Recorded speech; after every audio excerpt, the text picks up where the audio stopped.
a very special edition of the Countdown City Geekcast. Weren't going to have an episode or record any content today, but lo and behold, Disney and Star Wars decided to drop a bombshell on us and drop the first trailer for the second season of The Mandalorian. My name is Steady. Joining me on this episode is the one and only Joe Garcia. Hey, what's going on? And I was happy to see little Yodi and getting his little chicky nuggies. If you all haven't seen the meme, you know what I'm talking about. I've seen it. And we also got the man, the myth, the legend. You know him as JC. Hey, everybody. And yeah, this stuff happens. This is the way. Stuff happens, right? Mandalorian Season 2. And we have a special guest with us. If you've seen the WrestleCast, heels and baby faces out there, there is a wrestling tie-in to this trailer. And that's why I had to invite Tommy to be a part of it. What's up, Tommy? What's up, guys? How you guys doing? Hey, what's up, man? Tommy always has this, man, you have a lot of energy. That's one thing I like about Tommy, man. He brings this energy, this smile, positivity, man. I love it, dude. I love it. This is nothing compared to him at a wrestling show. I made it. Finally made it. It's been a long time coming. Yeah, it's been a long time coming. We've had Mike on a couple of times, but never had Tommy on at all. So glad you're here, sir. Yeah. Good to be here. Rejoice because we are just 5 or 6 weeks away from the return of arguably the best Star Wars content we've gotten in 10 years. I would say since probably the prequels, honestly. The Mandalorian, we got a brand new trailer. I'm happy to say not a whole lot is being revealed in this trailer. Yeah. The less, the absolute better. But we definitely want to go around and give our initial thoughts, things that we caught, and then we're not going to spoil anything because we don't know anything. But we do know cast reveals that have already been announced, and just anything else we definitely want to talk about. Wait. This is for the Mandalorian. I thought this was Animaniacs because that news came out today, too. Hey, that's coming out. They're bringing it back, man. No joke, dude. November 20th, baby. We have a date, November 20th. I'm down for Animaniacs talk, too. I thought it was Mandalorian, but if we're going to talk Animaniacs, let's do that. Whichever one. I think I'm going to lose my shit when I see Pinky and the Brain on again, dude. I love that, dude. We'll have a talk later on another Fabu episode. But until then, we'll keep this Star Wars. Sorry, I had to throw that in there just to get Steady to laugh. That's the podcast after this, the anime. So who's going to dress up? Somebody going to dress up as Yakko, Wacko, and Dot, or what? I'll probably talk like Wacko for a whole episode, but yeah. Yeah, I'm about to say, he'll talk like him for sure. There we go. Something to look forward to the next one. Yeah. Don't even worry about it. Gentlemen, for one thing we're for sure of, we got a Tusken Raider in this trailer, which means we're headed back to Tatooine. Very excited. Oh, yeah. One thing I love about Jon Favreau, he's such a huge Star Wars fan, and he knows to stick to his big guns. And one of them is Tatooine. If you're on Tatooine, the sky's the limit, baby. You can bring back Tusken Raiders. You can bring back all the nostalgia from the fans. You can bring back Boba Fett eventually, which is always going to be in the back of everyone's mind. When is that going to happen? Yeah. It will happen eventually. Not going to try and guess when. It could be the first episode. It could be the last 10 seconds of season 2. But as long as it happens sometime soon, I'm all for it, baby. Joe, give us something you caught from the trailer today. We saw Sasha Banks, but more importantly, the rumors abound. Why are you taking our thunder, bro? But I'm saying more importantly, she was the cloaked figure in the trailer, but the rumors abound on the internet saying that she actually might be Sabine Wren, and it's a good tie-in because I heard that actually. You saw the dark saber right at the end of season 1. Mm-hmm. Sure. Sabine Wren, we already know her history. For those who've watched Star Wars Rebels, and then you watch the Clone Wars, because you also have the emergence of Ahsoka that's going to be coming out on the Mandalorian season 2.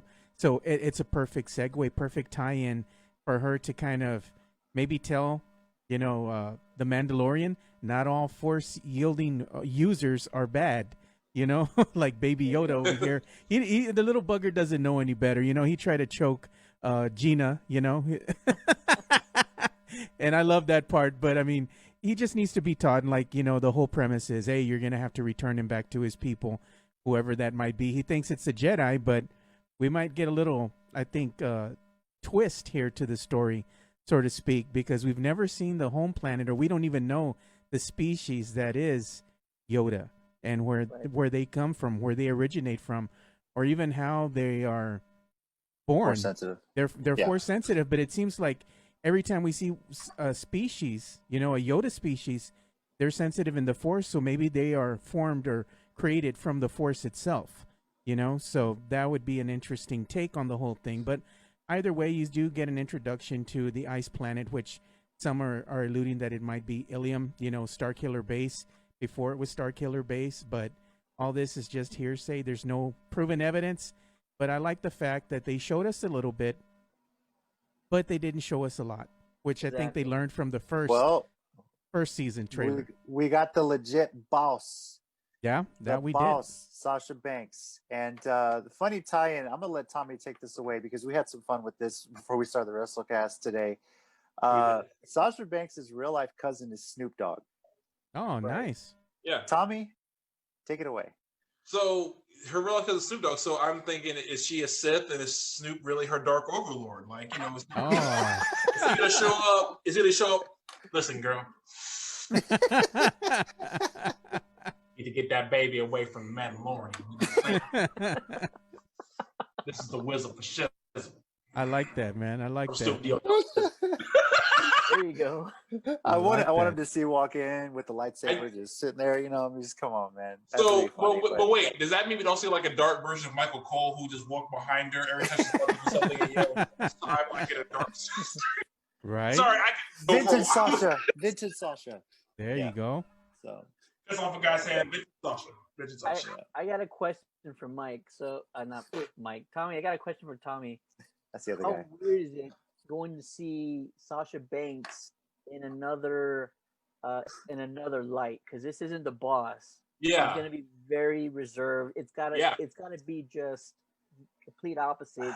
It's gonna freak you out at first that she's not all this charisma and enthusiasm.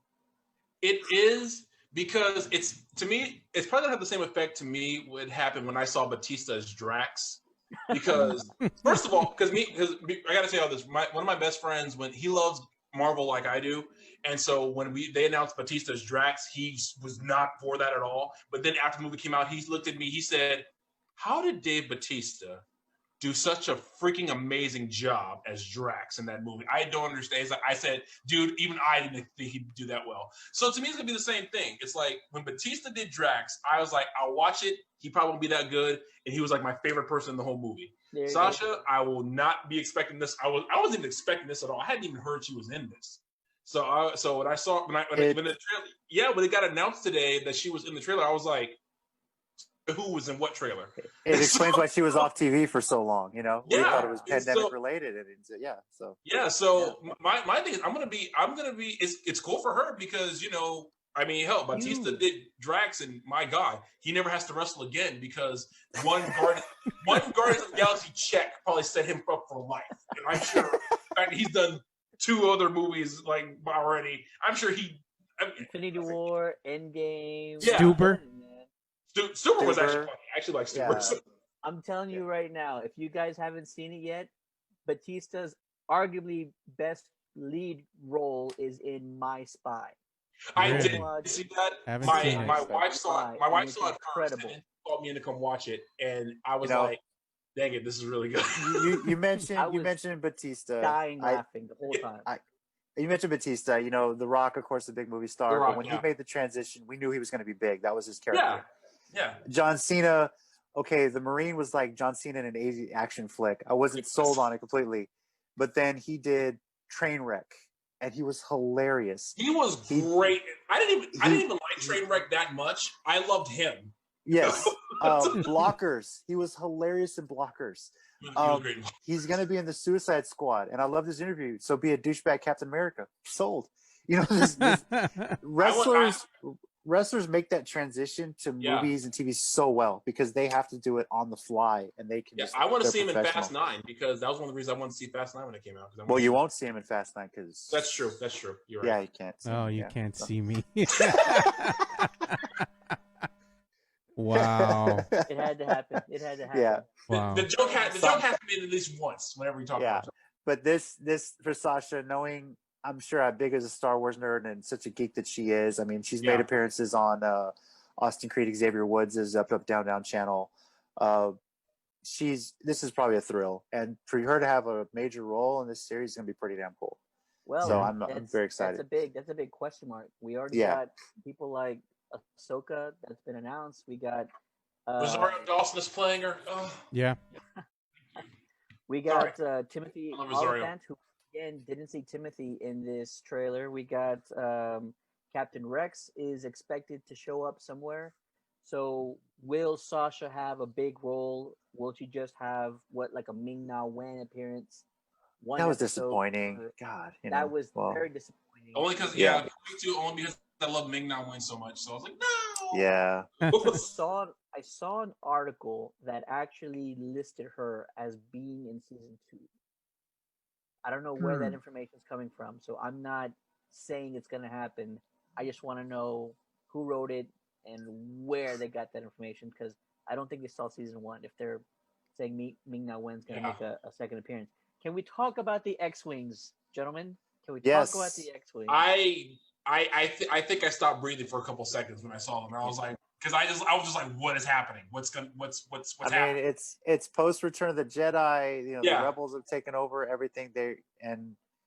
Are these they're shutting down shades of the Empire. Maybe this is where I think this is going to be the birth of the First Order. This is what sets in motion the birth of the First Order and how this all begins with the X-Wings and everything like that. So this will start the road down to Episode 7 on some level. So another thing that I saw in this trailer that I wanted to mention is it kind of looks like we're gonna get a stop at Gamorre, because we see the I guess the soldiers or the wrestlers, however you want to say it, these fighters in the ring. Gamorreans. Well, there's one Gamorrean, one that's not a Gamorrean. But they're in the ring. Braun Strowman makes an appearance right? too, Tommy. That'd be great. Yeah. I was about to make an ECW joke. Damn it! Oh my god! This is how they got Raw Underground. All right. That's right. Go ahead. No, but I'm saying you see them come out, and they're fighting in the ring, and it kind of is reminiscent that maybe we're gonna finally get to see a live action Gamorre. Planet Gamorre, where the Gamorreans come from. So that to me that was pretty cool, and I like the fact too that little Yoda there already spent enough time with the Mandalorian to know that when he sees the little missiles coming out, it's about to go down, and he's like, "I'm gonna close the lid." Yeah.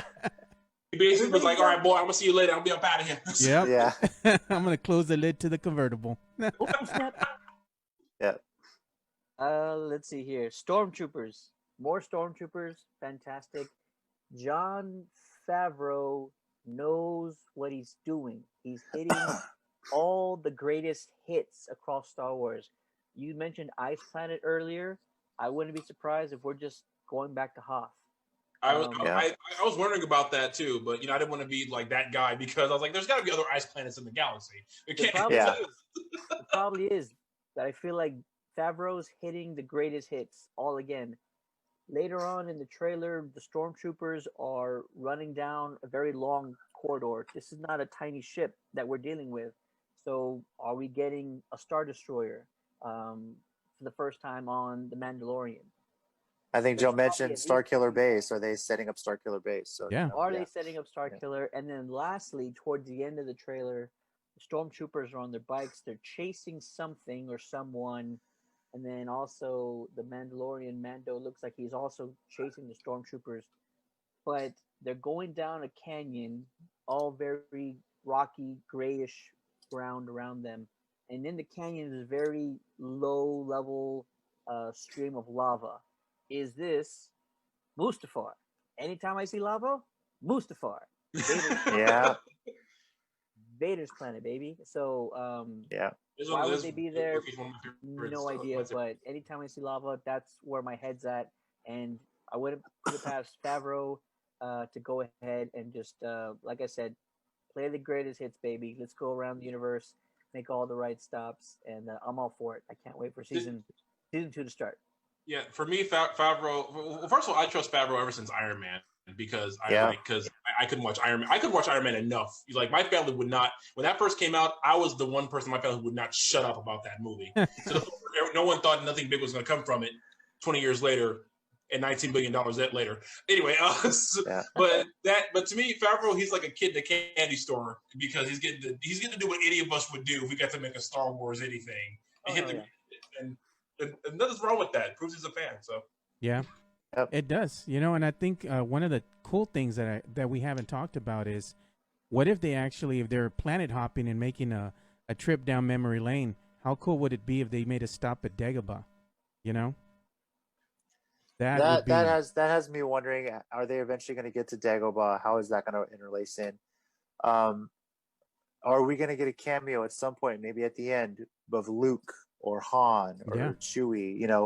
Leia, obviously, we may or may not work that in because of Carrie Fisher's passing, but on some level, you shouldn't. You think, but unless they get permission, do something. Who knows? But are we going to get some sort of mainline character appearance? As a surprise. That's what I'm interested to see. So, me too, and I'd like to point out too that in one of the scenes of the trailer that I saw, I took a still picture of it, and we do see the Razor Crest in re-entry burning up. And if you looked at the trailer right as it opens up, you can see the Razor Crest is already in distress, kind of flying sideways, kind of sliding around there, and the bay doors are open, and it looks like they're having trouble closing. So I don't know. Maybe this is either the opening scene from the first episode, or are they giving us a tease of the end scene of the season, and what's going to happen there. If we're going to buy what they did for season 1, the trailer was just the first episode. Because the shock of it was the child. Nobody saw that coming. That was the internet's best kept secret. So I wouldn't be surprised if what we saw is the first episode, and I'm all for that. Just the whole thing was just the first episode. You think? Yeah, maybe. And is there going to be some surprise this first episode that sets up the rest? I think the season's going to be all about Mando and the child and them bonding. Obviously, him trying to find out where he's from. But I mean, there's going to be some more twists and turns. I think that's going to be very interesting. So. Yeah. Let's talk about what we kind of want to hope to see. And it doesn't have to be big. It can actually be pretty small. What I really want to see is more of Mando showing off his combat skills. My favorite parts of season 1 is when we saw Mando go off. And I'm not talking about like a really quick takedown of like another patron at a bar, but we did see some sort of like Metal Gear Solid type strategic combat skills at some point. Really late in the season. Yeah. And so I want to see more of that. I want to see them get really creative with the fight scenes. And yes, using tech whenever they can. But Mando seems like the type of guy who is really useful or just resourceful of his surroundings. And we saw a little bit of that towards the end of season 1. Go all out. Get the best choreographers you can find. Go get the John Wick guys, whoever choreographed the John Wick films, and like really spend some time getting the details and a really solid pattern and a unique fighting style. That's what I would just love to see. You're doing great with everything else. Give me more Mando using his skills. We saw him on his back a lot in the early in season 1. Trying to battle that horned rhinoceros animal-looking thing. Like that thing was pouncing all over him, nearly killed him. And the Mudhorn Rhino, I think is what it was. Yeah. There you go. I don't remember. Like you should probably have a little bit more skills than what we're seeing here. I understand you're outmatched and all that, but give me more Mando. Give me more of his combat skills, his training. Can't wait to see more of that in season 2. Yeah, we saw a little bit, like you said, in season 1, especially when it was near the end of the season on that ship that they were trying to break out one of the prisoners. We saw him kind of go a little bit berserker mode on the droids, you know. So Yep. everybody was kind of like, "Whoa, guy can throw hands," you know. So that was what I think you're alluding to. You want to see more of that, you know, hand to hand combat. Not just that, but he's cunning. That same episode, he had all of the other crew members locked in a prison. We thought he Yeah. just took them all out, murdered them all, and no, he was smart enough to get them all locked up and still make it off that prison. So yeah, just Yep. more of that stuff. That's where you got to go with him. JC. Piggybacking off that, not just that he's had more experience combat with the new suit and everything, how much has the child progressed in handling the Force, and how is the child going to work in tandem with Mando? Is Mando are they going to be fighting together? Is the child going to be able to hold things up with the Force, and Mando going to be able to attack while they're stuck in the air, whatever the hell the child's doing? So this Maybe is like kind of that. a learning thing, because so far when the child uses the Force, he's just passed out. So how has this species developed their control over it, and Mando and the child, you know, a father and son element, if you will, and how are they going to work together, battling or working their way through the galaxy? So that's what I'm looking forward to. Tommy, we want to see with season 2. Definitely more. Not even just because of Rosario Dawson, but Ahsoka. I was gonna say. Period. Yeah.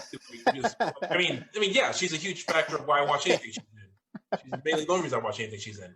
Anyway, but you know, Ahsoka was such a cool character from Clone Wars. I was scared to death they were going to kill her off in Order 66. I was happy when they didn't. So and then I didn't see all of Rebels, but what I did see with her in it was great. And so just more of that. And I just want to see where they take it, because to me, The Mandalorian was such a surprise hit, in my opinion. Maybe other people predicted it. I was like completely shocked with how big it became. I just want to see what else they want to do with this story. I like stories that don't go exactly how I think they're going to, and then exceed my expectations later. And this one did.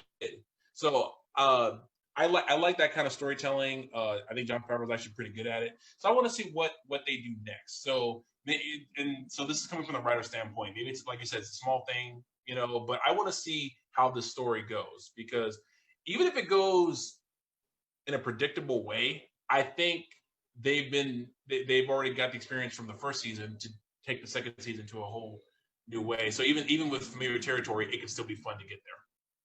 I agree. Joe, final thoughts? Final thoughts. I'm excited. October the 30th can't get here soon enough. You know, I know I'm going to probably be watching this. Hopefully, they Finally, drop it at something midnight. good happens this year, Right? Hey, I don't know about that. 2020 ain't done with us yet, man. So I'm crossing my fingers. Let us be positive, Joe. Let us be positive. Yeah, I'm crossing my fingers. You know, I was all set to go and check out this screening of that movie Greenland, and got the email today that movie got pushed back, so they canceled all the screenings. So you have that. So I'm hoping that everything is going to be moving along as scheduled, you know, and we'll get a season 3 of The Mandalorian sometime, you know, next season or next year, at the end of next year. So I got to say, though, the rumor is that we're going to have more Yodis in season 3. So we'll see. We'll see. Yeah, we'll see. Let's get through season 2 first, and then talk through that. So I want to see the numbers of how many Disney Plus subscriptions go up and then drop off when the season's over. Yeah. This is the way. This is the way. Maybe they hold a little bit longer, because Obi-Wan series coming out sometime next year. Hopefully it's sooner than later. That's right. So if anything else, be excited for that, because Ewan McGregor is reprising his role as a Jedi Master. So can't wait to see that. Yep. But for everyone else out there, all you geeks and geekettes, we want to hear from you guys. What was your favorite part of the season 2 Mandalorian trailer? Let us know either in the comments. You can send us a message on Facebook. Just click that send message button, or you can also reach us on the contact page of our website at www.countdowntothegeekcast.com. For the Geekcast, my name is Steady. Really appreciate you watching this Mandalorian trailer discussion. With me on this episode is the one and only Joe Garcia. Hey, everybody. Thank you for watching. And, You know, like I always sign off on my other podcast, you know, spread the love, stop the hate, and be kind to one another. I'm out. Peace. The man, the myth, the legend, you know him as JC. Thanks for watching, and look forward to our next one where we're discussing the Fabu Animaniacs. This is Can't the wait. way. Dang it. He's going to sit up like 6 months now. This is the way, Fabu. All right. And making his first appearance on the Geekcast, the first of many, I'm sure, the one and only Tommy. Thank you guys so much for having me. Appreciate being here. Great to talk to other Star Wars fans and everyone watching. Thank you so much for joining us. Appreciate it. Thanks, everybody.